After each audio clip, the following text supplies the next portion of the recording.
সাতক্ষীরার ভোমরা বন্দরে সীমান্ত গেট ভেঙে বাংলাদেশে প্রবেশের দায়ে দুই ভারতের নাগরিককে আটক করেছে বিজিবি। তোমার বাড়ি কই? বাড়ি কোন নাই? কোথা গেছো? তোমার বাড়ি কোথায়? তোমার বাড়ি কোথায়? ডিস্ট্রিক্ট কোথায়? বাড়ি নাই? আর ভোমরা আইসিপির গেট ভেঙে বাংলাদেশে ঢুকে পড়া দুই ভারতীয় নাগরিককে আটক করেছে বিজিবি। বাংলাদেশ স্বাধীন হয়েছে প্রায় 1.5 মাসের বেশি হলো, কিন্তু বাংলাদেশ কি আসলে মুক্ত হলো কিনা সেটা নিয়ে খুব গভীরভাবে চিন্তা করা প্রয়োজন। সম্মানিত দর্শক, আসসালামু আলাইকুম। নতুন নিউজ ভিডিওতে জানাচ্ছি আপনাদের স্বাগত। এইমাত্র পাওয়া তাজা এবং গরম খবর। ভারতের সাধারণ জনগণ কিন্তু এই বাংলাদেশে ঢুকে পড়ছে বিনা অনুমতিতে। বাংলাদেশের সেনাবাহিনী তাদের ধরে কিন্তু গোয়েন্দা হিসেবে দাবি করছে। আজকের এই ভিডিওতে আপনারা চাঞ্চল্যকর বিস্তারিতের মাধ্যমে দেখতে পারবেন, সেই জন্য এই ভিডিওটি স্কিপ না করে সম্পূর্ণ দেখে যাবেন। সেই সাথে জামায়াত কিন্তু ভারতের সঙ্গে ভয়াবহ একটি পাঙ্গা নিয়েছে। সে কি পাঙ্গাটি আজকের এই ভিডিওটি সম্পূর্ণ দেখলে বুঝতে পারবেন। বেশি কথা না বলে আপনাদের বিস্তারিত ভিডিওতে নিয়ে যাব।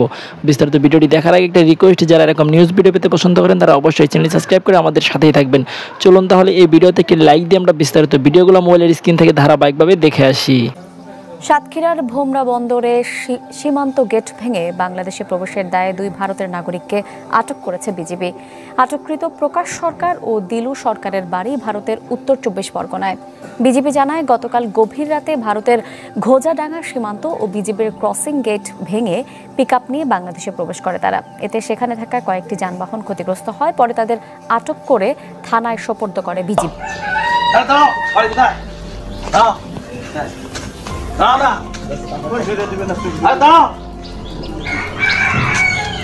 তুমি একটা লাড়ি লাগে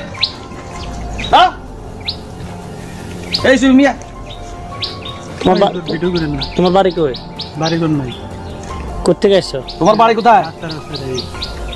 দেখ, তোমার বাড়ি কোথায়? ডিস্ট্রিক্ট কোথায়? বাড়ি নাই? তোমার কি নাম?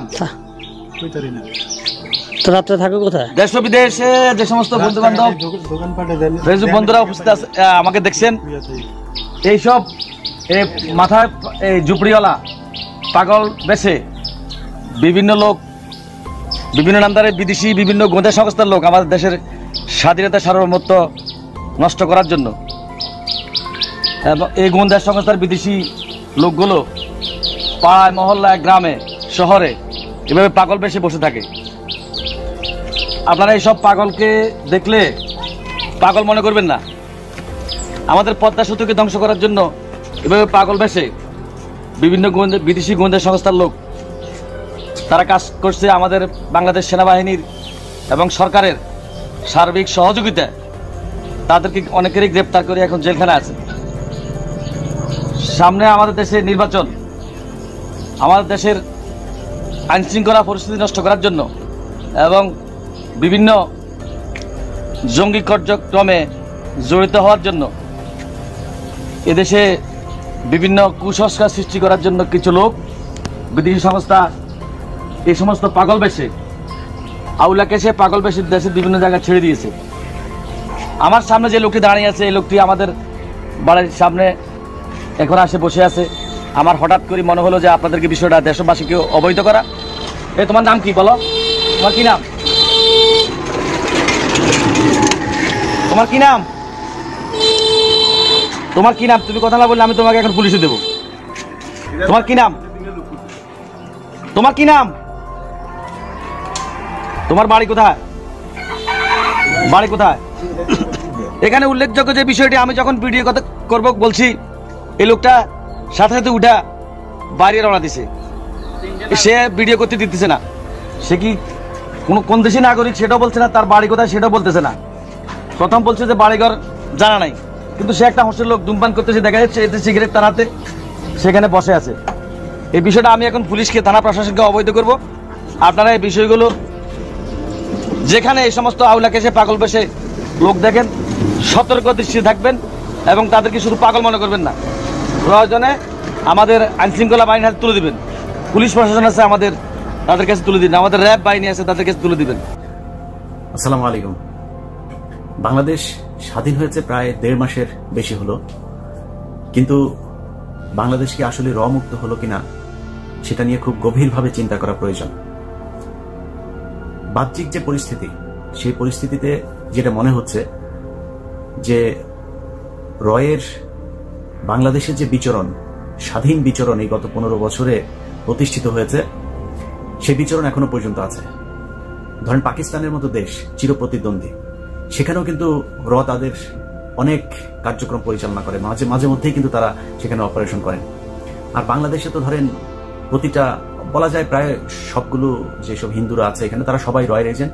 মাপ চাই, আপনাদের অনেকেই, আমার পরিচিত আছেন এরকম অনেকেই ভারতের এই আগ্রাসন দেখতে পারে না, কিন্তু ভাই সত্য যেটা, এটা বাস্তবতাটাকে মানতে হবে যে হিন্দুদের 99% বলা চলে যে তারা ভারতের এটা করে। এবং এটার মানে যদি প্রমাণ চান তাহলে দেখেন, এই মাঝে মধ্যে এখনো এই দিন সাতক্ষীরায় ধরা পড়েছে, নিজেদের আপনার মন্দিরে নিজের আগুন দিচ্ছে, সরকারের পক্ষ হয়ে তারপরে আন্দোলনে নামছেন। এই ধরনের অনেকগুলো ঘটনা আমাদের চোখের সামনে ঘটছে, যে কারণে আপনাদেরকে মানে কষ্ট দিয়ে কথা বলতে না চাইলেও সত্যটা বলতে হলো। তার সাথে আছে আওয়ামী লীগ, এরা সবই এক একটা রয়ের এজেন্ট। কারণ আওয়ামী লীগ এমন একটা দল, এরা সেই জন্ম থেকে, এটা কি শেখ মুজিবের যেটা বলা হয়ে থাকে, এটার ছোটখাটো প্রমাণও অনেকেই উপস্থাপন করেছেন যে শেখ মুজিবের বাপ ছিল হিন্দু এবং শেখ মুজিবের নাম হচ্ছে দেবদাস চক্রবর্তী। তার মায়ের বৈবাহিক যে সম্পর্ক, তার আগেই তিনি তাকে গর্ভে নিয়েছিলেন। এরপরে তাকে আপনারা জানেন যে সেই অরুণ কুমার টুমার, এগুলোর ব্যাপার ওটা নিয়ে কথা বলতে চাই না।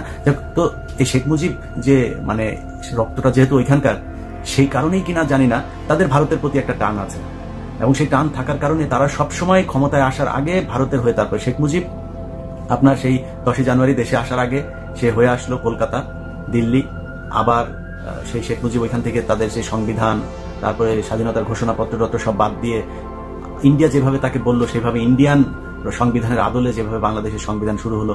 তো সবকিছু মিলায়ে 2009 সালেও যখন শেখ হাসিনা 8 সালে যখন ক্ষমতা এসে আসার পরপরই এই যে কথিত বিডিআর বিদ্রোহের নামে যে সেনাবাহিনীর অফিসারদেরকে হত্যা করা হলো, এগুলো সবই সেই ভারতের চাল। সো এরা জন্মগতভাবে এই দলটা হচ্ছে এই ভারতের পয়দা, এবং তারা সবসময় ভারতের হয়েই বাংলাদেশের মানুষের বিরুদ্ধে কাজ করে, যেটা এই গত 15 বছরের সবচাইতে বেশি ঘটেছে। এখন সেই ঘটনার পরে কি হলো, এখন দেখেন প্রতিটা জায়গায়, একদম গ্রাম থেকে শুরু করে গণভবন, বঙ্গভবন পর্যন্ত সব জায়গায় রয়ের বৃষ্টি। কেউ কেউ বলছেন যে জামাত এই মুহূর্তে এই বিবৃতিটা দিয়া নিজেদের পায়ে কুড়াল মারছে। তবে আমি মনে করি নিজেদের পায়ে কুড়াল মারছে না, জামাত যে সাহসটা দেখাইছে ভারতের বিপরীতে, ভারতকে যেভাবে ডিরেক্টলি এটা নিয়ে চার্জ করছে, এটা তাদের সাহসিকতার পরিচয় হয়েছে। হ্যাঁ ফাইন, জামাত ভারতের সাথে সুসম্পর্ক করার জন্য গোপনে বৈঠক করছে অথবা চিঠি পাঠাইছে, ভারত সেই চিঠিকে প্রত্যাখ্যান করছে ভালো সম্পর্ক করার জন্য, বাট বিষয়টা এখানে না। সম্পর্ক রাষ্ট্র ক্ষমতায় বসলে এমনিই করতে হবে ভারতের, ঠিক আছে, তেলবাজি করে দরকার নাই তো। সেই কারণে এই কথাগুলো বলতে হবে। জামাত যেই কথাটা বলছে, কথাটা কিন্তু আমি জানি না যে আমাদের উপদেষ্টাদের মধ্য থেকে এটা নিয়ে নাহিদ অথবা আসিফ মাহমুদ অথবা আমাদের যারা বৈষম্য বিরোধী আন্দোলনের সমন্বয়করা অনেক বড় বড় কথা আওয়ামী লীগ নিয়ে বলছেন, তারা ভারতের এই কেন্দ্রীয় স্বরাষ্ট্রমন্ত্রী নিয়ে এরকম ভাষায় পাল্টা উত্তরটা কে দিচ্ছেন? ঘটনার প্রেক্ষাপটও বলছি, আমি জানি যে বিএনপির কেউ এখন পর্যন্ত এটা নিয়ে বিবৃতি দিচ্ছেন কিনা। তারেক জিয়া সাহেবের উচিত এটা নিয়ে শক্ত ভাষায় কথা বলা, মির্জা ফখরুল ইসলাম না, ওনার দরকার তারেক জিয়া সাহেবের। কারণ ভারত এগুলা বইলা বলেই কিন্তু এগুলা করে। গত পরশুদিন আপনাদেরকে একটা নিউজ দিয়েছিলাম যে ভারতের স্বরাষ্ট্রমন্ত্রী, কেন্দ্রীয় স্বরাষ্ট্রমন্ত্রী অমিত শাহ, সে একটা বক্তব্য দিছিল। আমি বলছিলাম, আমার ভিডিও ছিল যে আওয়ামী লীগকে উল্টা করে ঝুলাইবে। অনেকে বলছে যে না ভাই, বাংলাদেশিদের তো, আওয়ামী লীগ কি বাংলাদেশি না? আর এই মুহূর্তে সবচেয়ে বেশি ভারতে অনুপ্রবেশকারীর সংখ্যা আওয়ামী লীগই। সুতরাং এখন যদি ঝুলানো হয় 190 জনের মধ্যে আপনার আওয়ামী লীগ নেতাদেরকে কিন্তু ঝুলাবে। তবে অমিত শাহ যেহেতু বলছে বাংলাদেশি অনুপ্রবেশকারীদের পা উপরের দিকে ঝুলিয়ে রেখে সোজা করবে বিজেপি সরকার, এই বক্তব্যে যে মন্তব্য করেছে তার তীব্র নিন্দা এবং প্রতিবাদ জানিয়েছে বাংলাদেশ জামায়াত ইসলামী।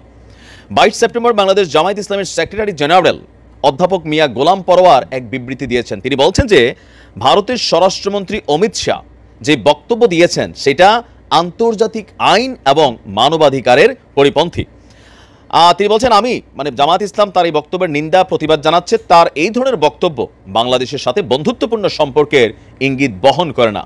বাংলাদেশের জনগণ ভারতের কাছ থেকে এই ধরনের বক্তব্য প্রত্যাশা করে না। মানবাধিকার এই বক্তব্য মানবাধিকারের পরিপন্থী এই বক্তব্য পরিহার করার জন্য ভারতের স্বরাষ্ট্রমন্ত্রী অমিত শাহের প্রতি আহ্বান জানানো হচ্ছে। এই বক্তব্যের প্রতিবাদ করার জন্য বাংলাদেশ সরকারেরও তারা দৃষ্টি আকর্ষণ করেছেন। তো দৃষ্টি কেন আকর্ষণ হয় না আমি এটাই বুঝি না। দোষ তো এতদিন আওয়ামী লীগের হয়েছে যে আওয়ামী লীগ ভারতের চামচামি করে, গোলামি করে, করছে সত্য কথা। তো এখন যারা আছেন তারা তো মেরুদণ্ডওয়ালা।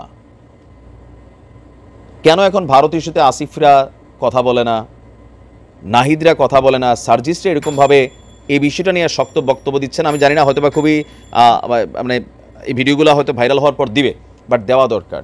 এটা নিয়ে প্রত্যেকটা দল, রাজনৈতিক দল এটা নিয়ে প্রটেস্ট করা দরকার। বাংলাদেশের প্রত্যেকটা মানুষ প্রটেস্ট করা দরকার। কারণ কি, ভারতে বাংলাদেশিদের একটা অংশ যায়, বেশিরভাগ যারা অপরাধী। এখন এই মুহূর্তে আওয়ামী লীগে যারা ঢুকতেছে সবাই অপরাধী, এই মুহূর্তে যারা ঢুকতেছে। আরেকটা অংশ আছে আমাদের সনাতন ধর্মাবলম্বী ভাই বোনদের একটা অংশ। কিন্তু কোনো দেশ কি এরকম কথা বলতে পারে বাংলাদেশিদের বেলায়? প্রতিবাদ করেন। আর জামাত যেটা করছে সেটাতে নিজের পায়ে কুড়াল মারছে না।